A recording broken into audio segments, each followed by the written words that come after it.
ملکہ صحرا series season 3 وہ کون تھی قسط نمبر 16۔ مسٹر جیمس پیرے، جو رویہ آپ نے ہمارے ساتھ اختیار کر رکھا ہے، اس کے بعد فیصلے کا حق بھی آپ ہی کو ہے۔ آپ کے آدمی اس وقت بھی ٹرک کی چھت پر پہرا دے رہے ہیں، اور جب گولیاں چلی تھیں تو وہ رائفلیں لے کر ہماری جانب بھی مستعد ہو گئے تھے۔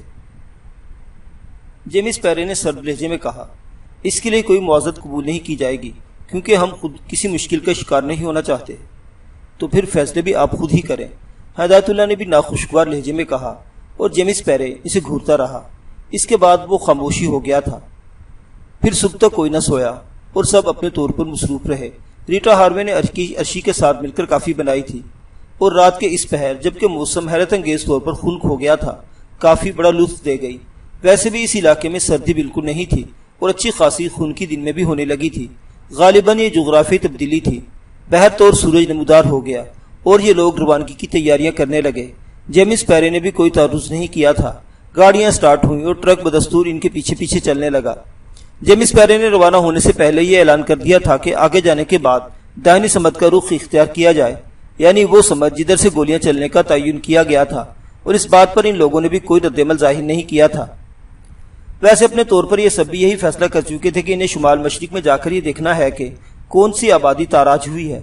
درختوں کا سلسلہ آگے چل کر گھنا ہو گیا، اور بعض جگہ ان کے فاصلے اتنے کم ہو گئے کہ بڑی گاڑیوں کا ان میں داخلہ بھی مشکل تھا۔ البتہ اب ایسی جگہ آ گئی تھی جہاں سے بائی سمت کا رخ کرنا ضروری تھا۔ اس لیے کچھ فاصلے پر جا کر مائیکل بائر نے، جو سب سے آگے تھا، لینڈ روور روک لی۔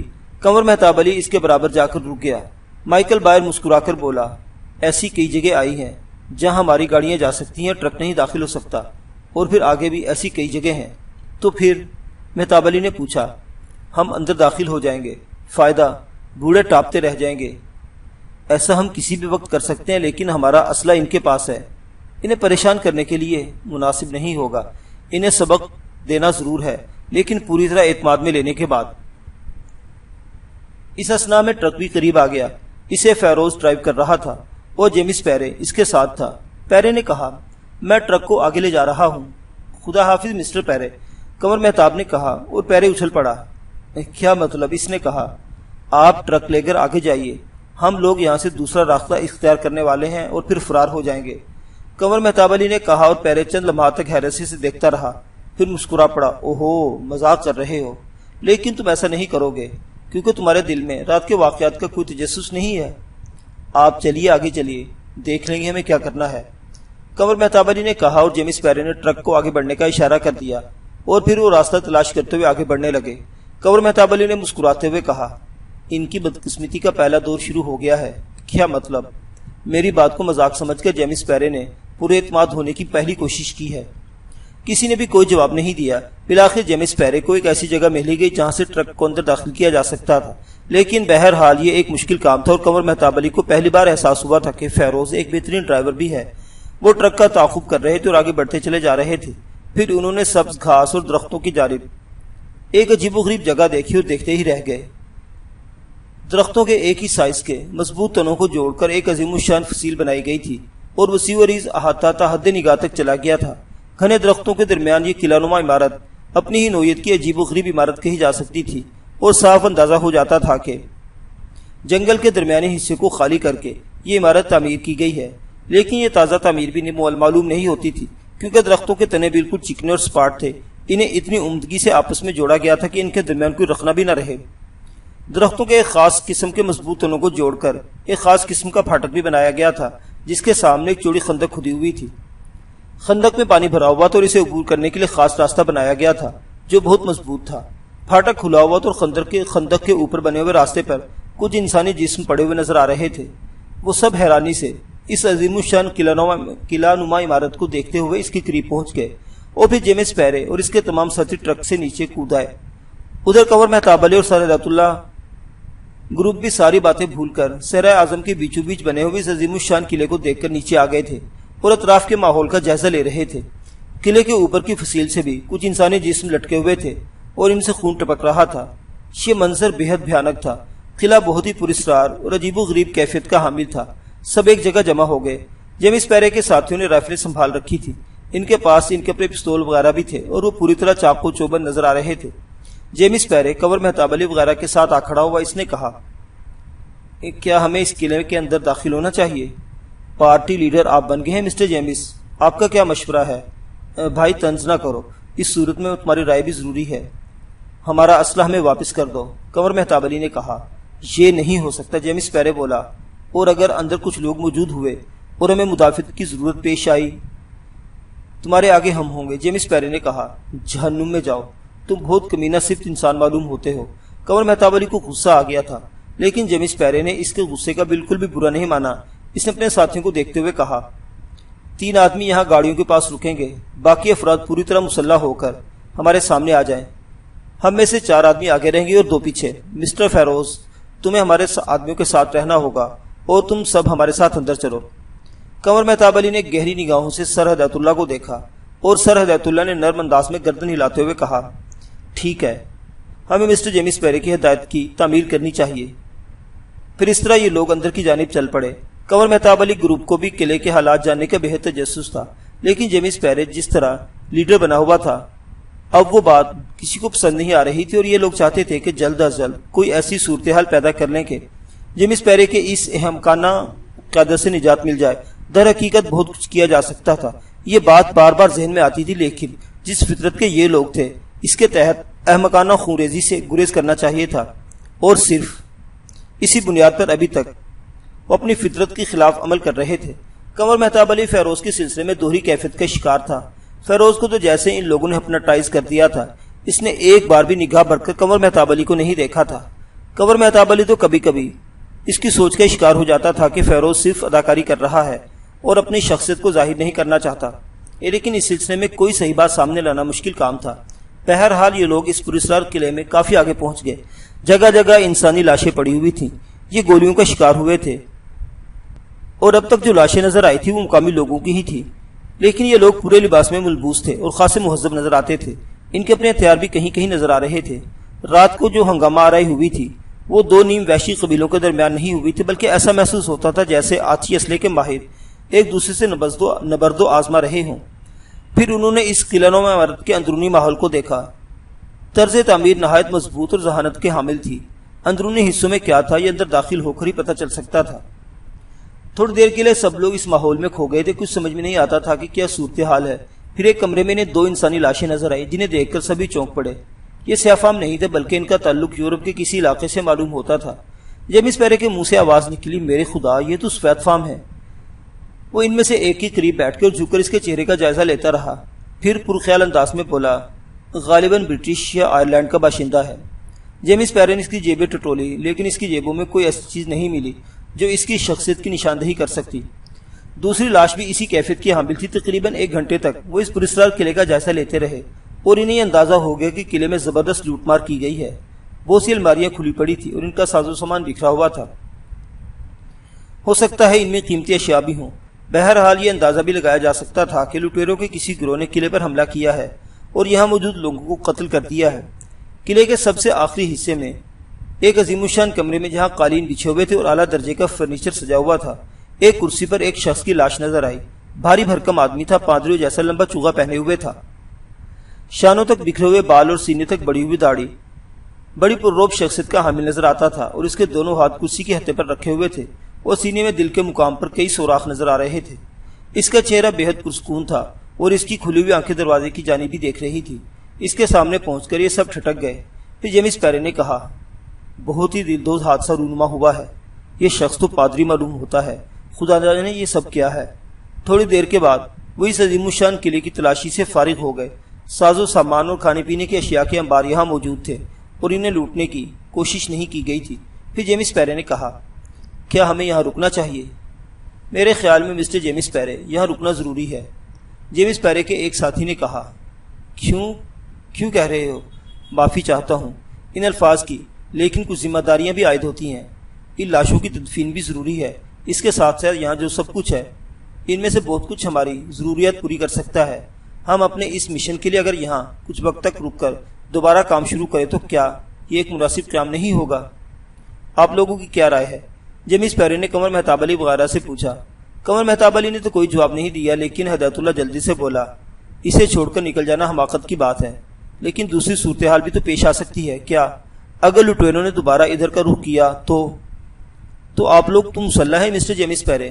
ہم لوگ مسلح ہیں لیکن قتل و غارت گری کے رسیا نہیں ہے، اور ہمیں اس بات سے کوئی دلچسپی نہیں کہ ہم کسی قلعے پر قبضہ جمانے کے لیے کسی سے مقابلہ کریں۔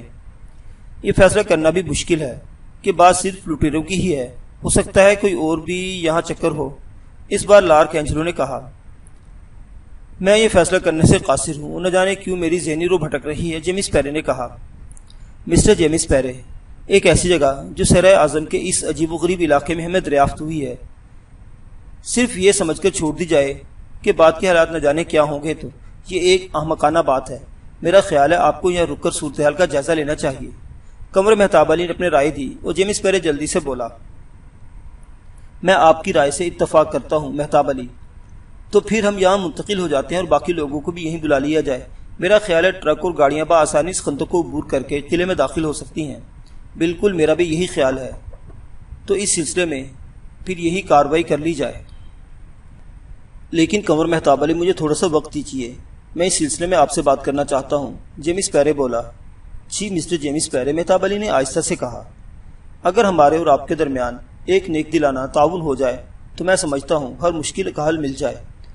نیک دلانہ تعاون سے آپ کی کیا مراد ہے مسٹر جیمس پیرے؟ آپ بھی یہ بات اچھی طرح جانتے ہیں اور میں بھی کہ جس انداز میں ہم وقت گزار رہے ہیں وہ نہ آپ کے لیے مناسب ہے نہ ہمارے لیے۔ اگر ہم مکمل مفاہمت سے کام کریں تو یہ ہم دونوں کے حق میں زیادہ بہتر ہوگا۔ مکمل مفاہمت کس طرح ہو سکتی ہے؟ آپ خلوص دل سے ہمارے ساتھ تعاون کا وعدہ کر لیں۔ کیا آپ ہمارے ہتھیار ہمیں واپس کرنے کے لیے تیار ہو جائیں گے؟ قمر مہتاب علی نے چبھتے ہوئے لہجے میں سوال کیا اور جیمس پیرے کے چہرے پر عجیب سی کیفیت پھیل گئی۔ چند لمحات وہ سوچتا رہا، پھر اس نے کہا، یہ شاید ممکن نہ ہو۔ تو پھر آپ اس بات کو تسلیم کریں مسٹر جیمس پیرے کہ آپ نہایت احمق انسان ہیں۔ آپ تعاون بھی چاہتے ہیں ہم سے اور حکمرانی بھی کرنا چاہتے ہیں۔ یہ ایک مجبوری ہے، تو پھر اس مجبوری کو مجبوری ہی کی شکل میں رہنے دے تو زیادہ بہتر ہے۔ ویسے ایک بات کہوں آپ سے، ہم لوگ بھی کسی قسم کی مداخلت کرنے کا ارادہ نہیں رکھتے، کیونکہ مہم جوئی میں ہمارا نظریہ خونریزی کبھی نہیں رہا، ورنہ مسٹر جیمس پیرے ہم اتنے بزدل چوہے بھی نہیں ہیں کہ آپ سے نجات حاصل کرنے کے لیے زندگی کی بازی نہ لگا سکیں۔ جیمس پیرے بے بسی سے گردن ہلانے لگا، پھر بولا، بہرحال ہو سکتا ہے آنے والا وقت ہمارے لیے بہترین دوستی کا ماحول پیدا کر دے۔ قمر مہتاب علی پھیکے سے انداز میں مسکرا دیا۔ جیمس پیرے اپنے ساتھیوں کو پیچھے ہٹنے کا اشارہ کرتے ہوئے بولا، تو پھر آپ باقی لوگوں کو بھی اندر لے آیا جائے اور یہاں کام شروع کیا جائے، جیسا آپ مناسب سمجھے مسٹر پیرے۔ جیمس پیرے نے 2 افراد کو باہر بھیج دے خود مستعدی سے ایک جگہ کھڑا ہو گیا۔ یہ 2 افراد تھوڑی دیر کے بعد بقیہ لوگوں کو لے کر اندر آ گئے۔ گاڑیاں وغیرہ بھی اندر لے آئی گئی تھیں۔ قمر مہتاب علی اور اس کے ساتھی بالکل خاموشی سے اس صورتحال کا جائزہ لے رہے تھے۔ گاڑیاں ایک جگہ کھڑی کر دی گئیں اور اس کے بعد یہ لوگ اس سلسلے میں کارروائیاں کرنے لگے۔ جیمس پیرے نے تھوڑے فاصلے پر جا کر اپنے ساتھیوں سے مشورہ کیا اور اس کے بعد کہنے لگا، میرے خیال میں ایک انسانی فرض ہے کہ ہم ان لوگوں کو اجتماعی تدفین کر دیں۔ ان کے لیے ہمیں ایک بڑا گڑھا تیار کرنا ہوگا۔ اس گڑھے میں ان لوگوں کی اجتماعی قبر بنا دی جائے اور اس کے بعد ہم بقیہ کاموں کا آغاز کریں۔ اس سلسلے میں آپ لوگوں کو بھی ہمارے ساتھ تعاون کرنا چاہیے۔ ٹھیک ہے، ہمیں اس پر کوئی اعتراض نہیں، قمر مہتاب علی نے کہا۔ اور وہ جگہ کہاں ہے جہاں لاشوں کی اجتماعی تدفین کرنی ہے؟ ابھی تک یہ اندازہ نہیں ہو سکا کہ اصل مسئلہ کیا ہے۔ جیمس پیرے نے احتیاطی قدم کے طور پر اندر سے ایک بڑی مشین سے وہ بڑا دروازہ بند کرا دیا تھا جو خندق کے اوپر جا بچھتا تھا، گویا یہاں سے کنٹرول کرنے کے بغیر اسے باہر سے کھولنا ناممکن تھا۔ یہ سمجھ میں نہیں آتا تھا کہ پورا قلعہ اور اندر کیا ہوا، اندر موجود لوگوں نے دروازہ کس طرح کھولا اور وہ حملہ آور کس طرح اندر داخل ہوئے جو یہاں ان سب کا صفایا کر گئے۔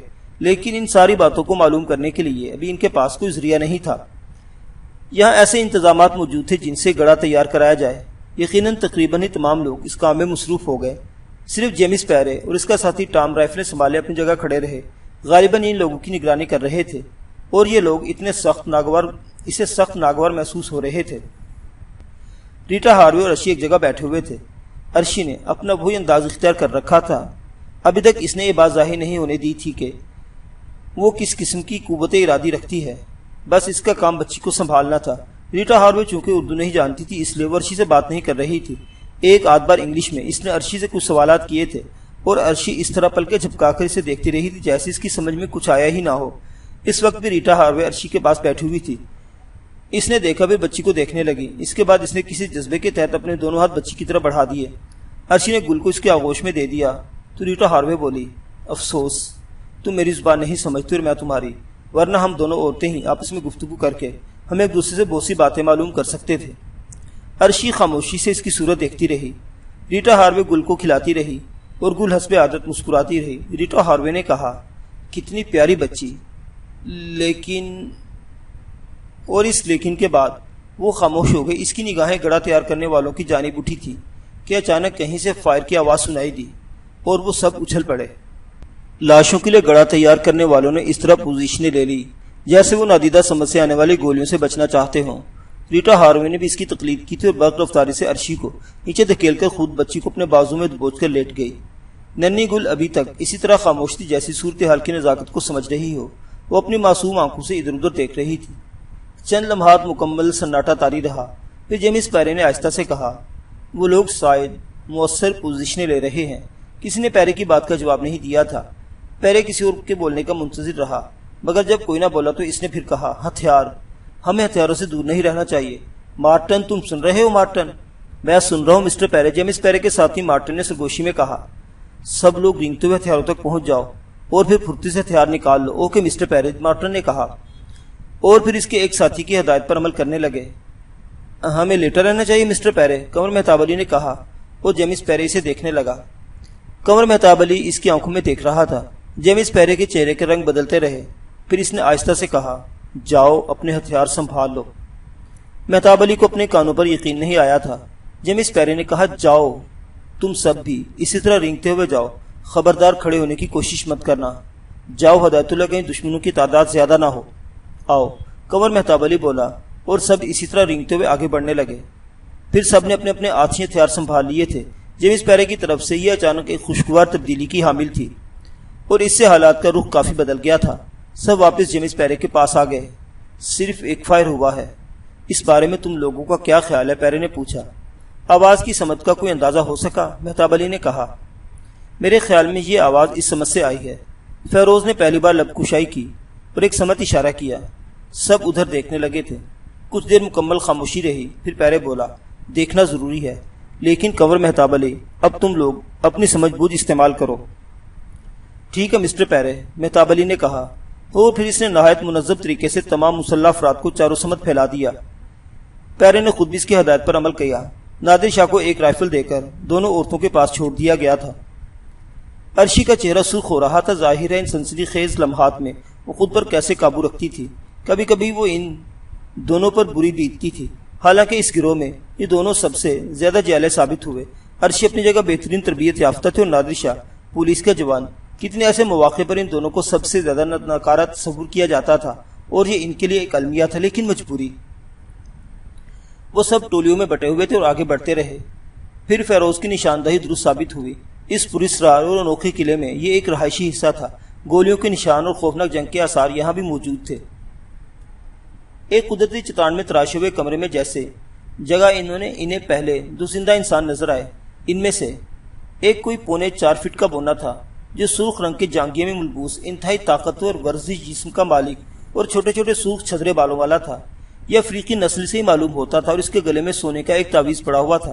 اور دوسرا ایک عجیب و غریب شخصیت کا نوجوان، بالوں کی کٹنگ اور چہرے مہرے سے وہ کسی مہذب ملک کا باشندہ معلوم ہوتا تھا، اور رنگ بھی گندمی اور سر کے بال اخروٹ کی رنگت جیسے تھے، لیکن چہرے کی نکوش اس قدر جاذب نگاہ تھے کہ دیکھنے والا دیکھتا ہی رہ جائے۔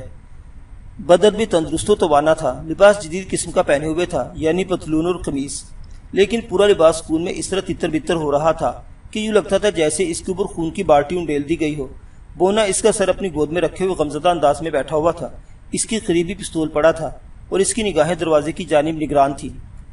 یہ لوگ جیسے ہی اندر داخل ہوئے، بونے نے جلدی سے کہا، مسٹر پلیز، آپ لوگ اگر زندگیوں کو ختم کرنے کا شوق ہی رکھتے ہیں تو بے شک ہم دونوں کے جسموں میں اتنی گولیاں اتار دیجیے کہ زندگی کی کوئی رمق ہم میں باقی نہ رہے۔ اور اگر انسانیت کا تھوڑا سا تصور آپ کے ذہن میں ہے تو خدا را جلدی سے اس شخص کی خیر لیجیے۔ کہیں ایسا نہ ہو کہ اس کی زندگی کا چراغ گل ہو جائے۔ براہ کرم جلدی فیصلہ کیجیے، اب میں زیادہ تردد برداشت نہیں کر سکتا۔ بونے کی آواز ڈر گئی اور لوگ ششدر رہ گئے۔ وہ اتنی شاندار انگریزی بول رہا تھا کہ اس کی صورت دیکھ کر یقین ہی نہیں آئے، لیکن دیر کرنا واقعی مناسب نہیں تھا۔ یہ سب دوسروں کو بلانے کے لیے چیخنے چلانے لگے۔ کچھ نے باہر نکل کر آوازیں دی اور دوسروں کو یہ بتانے لگے کہ انہوں نے یہاں زندہ انسانوں کا راز پا لیا ہے۔ آن کی آن میں وہ سب اس جانب دوڑ پڑے۔ ان میں جیمس پیرے بھی تھا اور بقیہ افراد بھی۔ جیمس پیرے کو صورتحال بتائی گئی تو اس نے حیرانی سے بونے کو دیکھا اور کہا، کیا یہاں تمہارے علاوہ بھی کوئی زندہ انسان موجود ہے؟ خدا کی قسم میں نہیں جانتا، مجھے نہیں معلوم، لیکن میرا مالک، میرا آقا، خدا کے لیے ہمیں زندگیاں دینا چاہتے ہو تو اسے بچانے کی کوشش کرو۔ ہٹو تم ہٹ جاؤ یہاں سے مارٹن، تم نہایت احتیاط سے اس نوجوان کو اٹھا کر باہر لاؤ، مگر ٹھہرو، پیچھے بڑے کمرے میں بستر وغیرہ کا بندوبست بھی ہے۔ البتہ مجھے اس کے لیے بستر نہیں بلکہ کوئی ایسا تختہ چاہیے جس پر فوری طور پر اسٹریچر کا درجہ دیا جائے۔ اور والٹن تم دوڑو، بہت تیز رفتاری سے جاؤ، میرا سرجری باکس اور ضرورت کی دوسری چیزیں اٹھا کر لے آؤ۔ ارے ہاں، تم لوگ یہاں مناسب روشنی کا بندوبست کرو، پھرتی سے۔ اور تمام لوگ سب کچھ بھول کر ان کاموں میں مصروف ہو گئے۔ البتہ کنور مہتاب علی نے فیروز سے کہا، مسٹر بالکل غافل ہی نہ ہو جائیے گا، دونوں عورتوں کو اس بچی کے ساتھ ہی ادھر ہی لے آئیے اور یہاں اس طرح مورچہ بندی کر لیجیے کہ کہیں ہم غفلت میں مارے نہ جائیں، اور داخلی دروازہ بند کر دیجیے۔ براہ کرم آپ سب لوگ اس کی نگرانی کیجیے، یا اس نوجوان پر مصروف ہو رہا ہوں۔ جیمس پیرے سے سب نے تعاون کیا تھا۔ پونا، جس کی آنکھوں میں آنسو بہ رہے تھے، بھاگ کر جیمس پیرے کی ہدایت پر عمل کرتا رہا، اور باقی تمام افراد بھی اس نوجوان کی جان بچانے اس طرح مصروف ہو گئے تھے، یوں لگتا تھا جیسے وہ اس وقت بھی مہذب دنیا کے کسی ملک میں ہوں۔ غرض یہ کہ ساری کارروائی جیمس پیرے کی ہدایت کے مطابق ہونے لگی۔ معزز سامعین حضرات، یہ داستان ابھی جاری ہے، بقیہ واقعات اگلی قسط میں دیکھتے رہیے۔ اردو داستان۔ اللہ حافظ۔